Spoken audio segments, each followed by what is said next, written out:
Welcome back, I guess. For those of you who don't know, this is another channel, and today we're going to be reading for terrifying true trespassing horror stories. So let's get right into it. Not my story. The first one is called The Abandoned Church. I love going on what I call God hikes, where I go out into the woods and look for abandoned churches or cemeteries. One day I found an abandoned church in the woods using Google Earth. It was really deep in the woods, so I knew no one would be around. I went to check it out. The church was pretty normal on the outside, nothing really creepy. But once I stepped inside, I heard a very faint, rhythmic clicking sound coming from somewhere in the building. I couldn't pinpoint where it was coming from. I went downstairs into the basement and found a tunnel at the end of the staircase. I started walking down the tunnel and the clicking got louder. Then I heard a high-pitched voice say hello. I kept walking until the voice started saying hello again. This time it was clear that it was saying something else after hello. It reverted to gibberish. The clicking was now deafening. I turned around and ran, making it all the way back up the stairs, before I heard a loud bang on the door.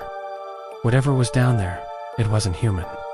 I never went back to the horse farm. My friends and I used to go into this large farm in the summer when we were younger. We would jump the fence and sneak in, because there was an old treehouse we loved as kids. Well, one day we got caught and were told to get off the property. My friends and I decided to go back a few months later. We found where they kept all their expensive cars, and we even found a rundown camper where somebody was obviously living. My friend opened the cooler in the camper and it smelled terrible, so we decided to leave. As we were walking to the fence, we saw a man who was completely featureless. His face was smooth like wax. It was horrifying, and then we heard footsteps behind us. We turned around, and this woman was running towards us. She made eye contact, and we started running. We ran through the woods for what felt like forever, until we finally found our way back to the road. To this day, I still don't know what that place was, or who that man was. No. 3. The Texas Quarry. A group of my friends and I decided to go cliff jumping at this quarry in McKinney, Texas. There were tons of signs that said no trespassing, but we didn't care. We jumped in anyway. While we were swimming, this woman in a black Hummer came up to us and said that we were trespassing. She threatened to call the cops and told her companion, "John, get the gun." My friends and I noped out of there. We decided to go back a few months later, and this other guy warned us to watch out for a black Hummer. While we were there, we heard several loud gunshots, and we noped out of there again. This time, a random dude gave us a ride home. Number 4. The Abandoned Lake House. My cousin and I were exploring this abandoned 3-story house on Lake Harlow. Rumor has it that the family that lived here left suddenly in 1997.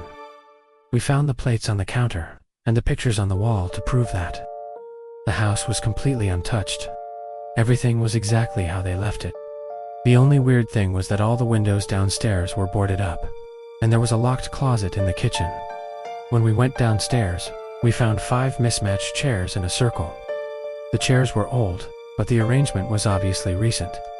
Whoever was there had arranged the chairs in a perfect circle and swept the floor. The only way out of the basement was a small window, so we escaped through there.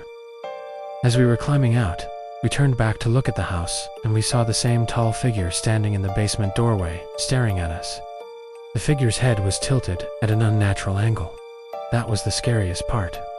So those were 4 terrifying true trespassing stories. Hopefully you enjoyed. Make sure to subscribe if you want to see more videos like these. Also click the link in the description for a free audiobook. With that being said, I'll see you next time. Bye.